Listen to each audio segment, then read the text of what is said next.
o patriarcado, os sacerdotes, levitas e afins. Do 20 ao 40, a legislação.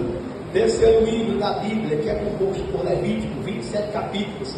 A palavra santidade ao Senhor aparece mais de 70 vezes. O livro quer dizer que o povo que serve a Deus tem que ser santo.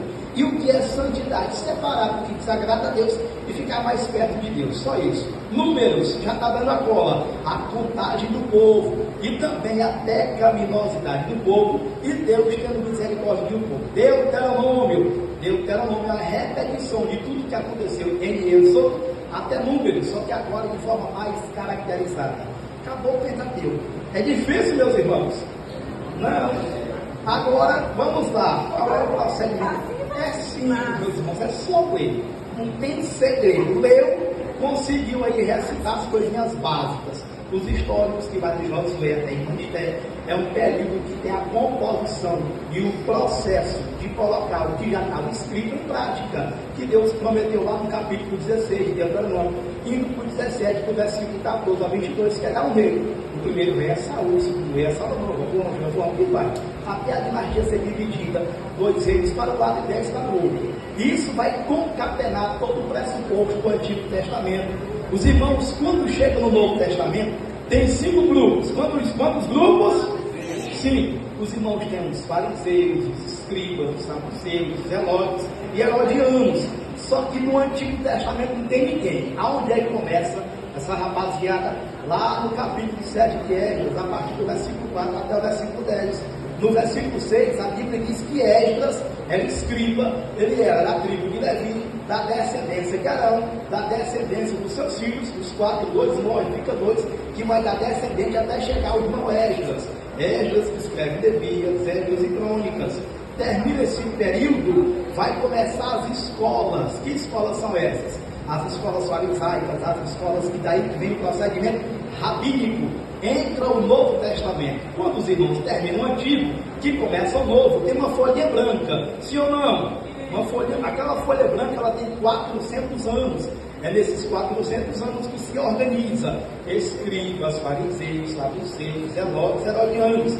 Os escribas, os fariseus e os saduceus vai pegar o pé de Jesus durante 3 anos e 6 meses. E é aqui que eu quero começar hoje o que eu falei, o panorama bíblico do Novo Testamento. Olha a cola que eu vou dar para vocês.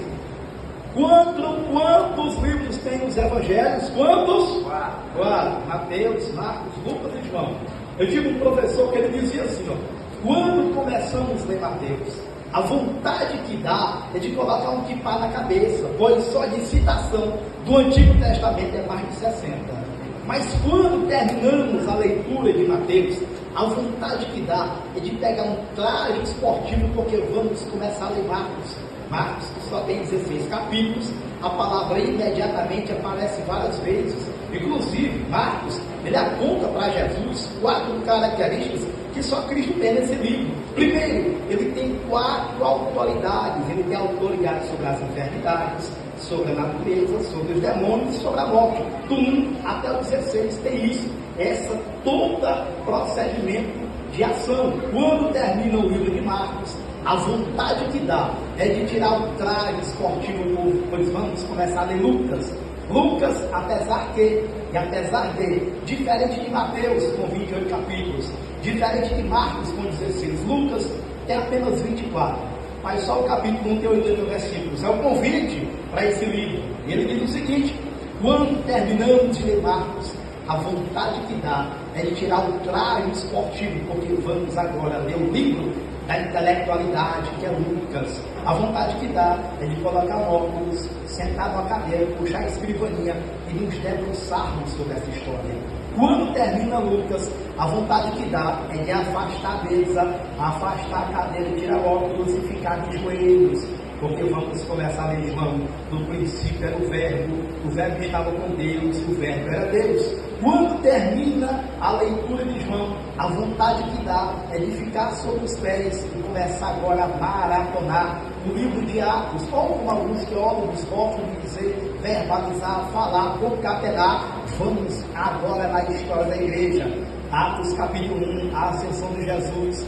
Capítulo 2, a descida do Espírito. capítulo 3, a cruz do encosto, capítulo 4, a oração da igreja, capítulo 5, Ananias e Safira, capítulo 6, a correção, organização, distribuição e colocação do corpo diaconal, ou seja, os obreiros. Capítulo 7 de Atos, está o irmão Estevão pregando o Evangelho. Ele está resumindo o Antigo Testamento. Capítulo 8, a igreja começa a ser perseguida. Capítulo 9, Paulo se converte. Capítulo 10, 11 e 12, a Bíblia diz que Pedro tem uma visão, não quer saber dessa visão, vai obrigado, chega lá, tem Cornélio, que é centurião, o povo aceita Jesus, não tem outro local, é só nesse, de 10 ao 12, que a Bíblia diz que o Espírito Santo caiu, não tem em nenhum outro lugar. É como se o Espírito dissesse: cala a boca, Pedro, que agora sou eu. Depois desse acontecimento, é o capítulo 13 de Atos até o 28, que Paulo está viajando, fazendo as suas missões, ou